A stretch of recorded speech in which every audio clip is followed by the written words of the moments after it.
Good morning, everybody. It is Sunday, December 6th, and here are your national days. It is Miners' Day, so this is a day set aside to really honor all of those who work really hard in some really tough conditions in those mines. Typically, what we would find would be coal mines throughout this country, but there's a whole bunch of other mines throughout the world. But we're kind of talking more, our national days. So any kind of miners that are out there, this day is for you. It's also microwave oven day. Now, a lot of you wouldn't know what to do if you didn't have the microwave because you use it for so many different things, and it just become part of what you have for cooking. But that wasn't always the case. So it definitely sped up times for being able to cook some things. Sometimes it for the better and sometimes for the worse. We all know there's certain things you just can't put in there, and they just don't come out the same way. So, but with it, we're able to do a lot of really, really cool things. It's put your, again, this is one of those things. It's put your own shoes on day.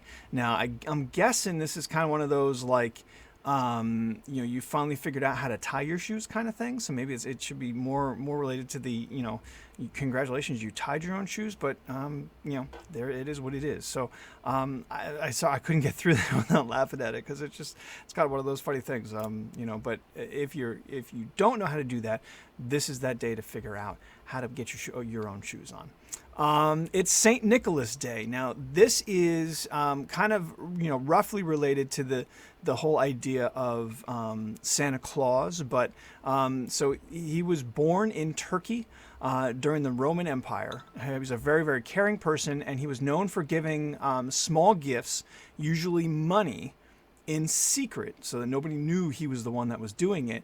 And he used to leave the coins in people's shoes because they used to leave their shoes outside. But he used to come by and just leave the money inside his shoes. And even still today, there's some traditions throughout a lot of Europe that people leave their shoes out on this particular on this particular day, so December 6th, and people would come by and put money in there as kind of a you'd wake up the next morning, oh look, there's money in my shoes, kind of a thing. So it's pretty cool, and you could see how that would then lead to where we are with Santa Claus.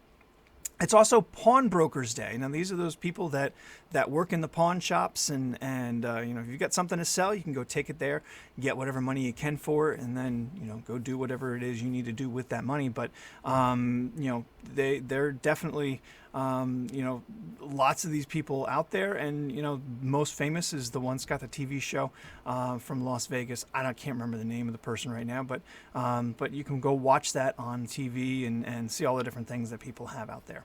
And last but not least, it is Gazpacho Day. Now, this is a cold tomato soup.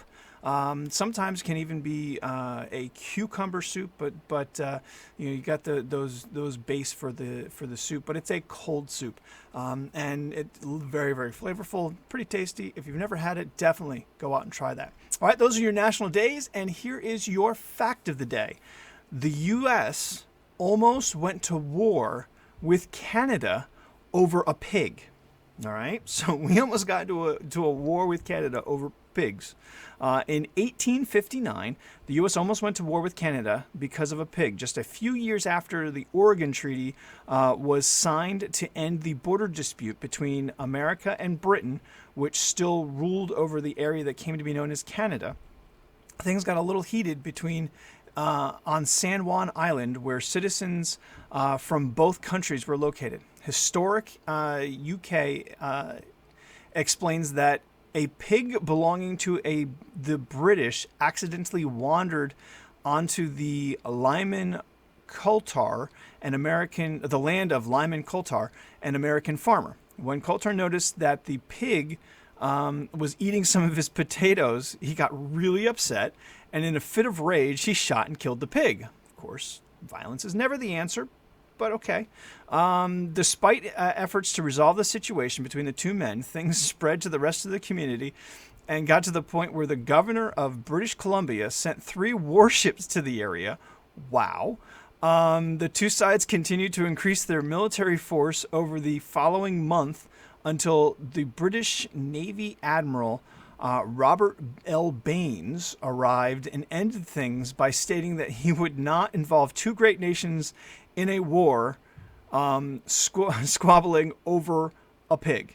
So it took a British Navy admiral to say, this is dumb going to war over a pig. Somebody had to say it, and I guess it just took him, really kind of getting it into people's heads. But people get into fights over things. We always say violence is never the answer. So this is just one of those cases. All right, everybody, have a great day, and we'll see you tomorrow.